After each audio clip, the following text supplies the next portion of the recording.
it's not that young people are woke, it's that the dynamics have changed so that the woke among the young now have such power to intimidate others into silence. And this is what we see in universities, that students are not afraid of their professors, they're afraid of a subset of students. And the professors are not afraid of anyone except this subset of students. And the presidents, well, they have donors and other people to please. But the dynamics of social media allows a small group to weaponize their moralism and to intimidate others into silence. And this is happening in so many institutions, not everywhere, but it is happening. And so what we need to do is not change a generation. What we need to do is change the dynamics so that bad ideas don't dominate and intimidate. So why do you single out 2012?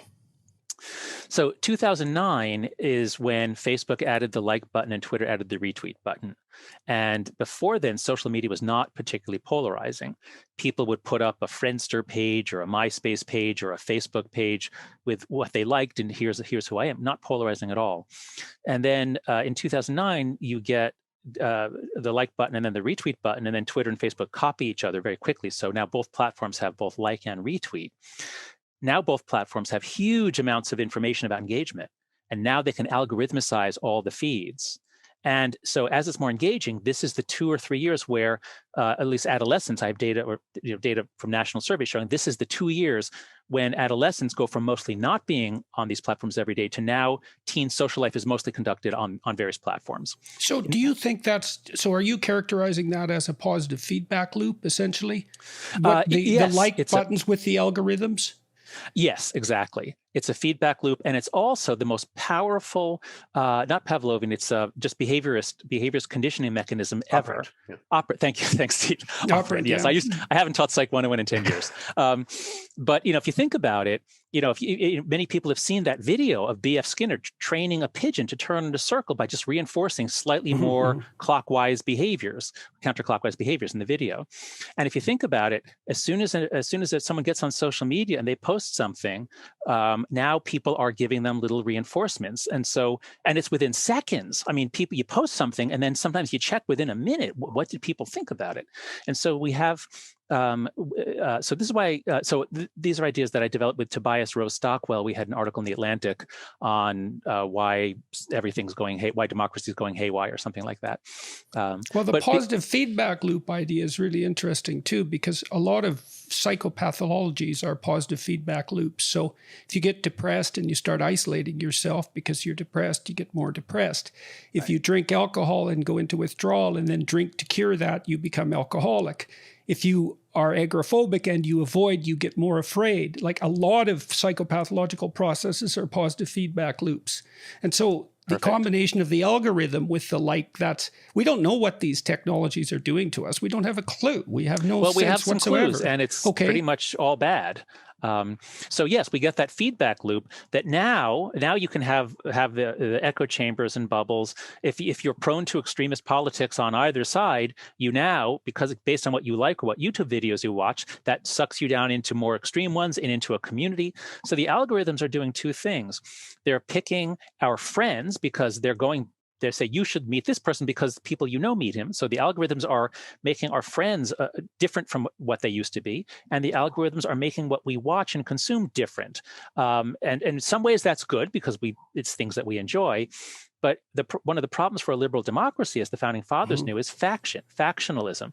People become so focused on defeating the other side, they lose concern for the common good. Well, you might also think that it would be necessary, like if you go to public school, you go to school with 30 people who are basically randomly selected from the population. And so then you have to maybe in Canada, modify. Okay. Well, in Canada, you have to modify your behavior to take into account a broad range of people, and you didn't pick them. Whereas online, if you're starting to only aggregate with people who think the way that your interest indicates you think, then is it possible that you start to lose touch cognitively with the broader culture and you don't even know what it is anymore? Yes. And that's right. And that's why I'm particularly concerned about Gen Z, because the mental health data shows that their mental health plummeted beginning around 2012, whereas the millennials, they didn't get social media until they were in college or after college. And I think that if you if you're exposed to a broad range of ideas and books and people, you have a chance to get your mind broadened when you're young.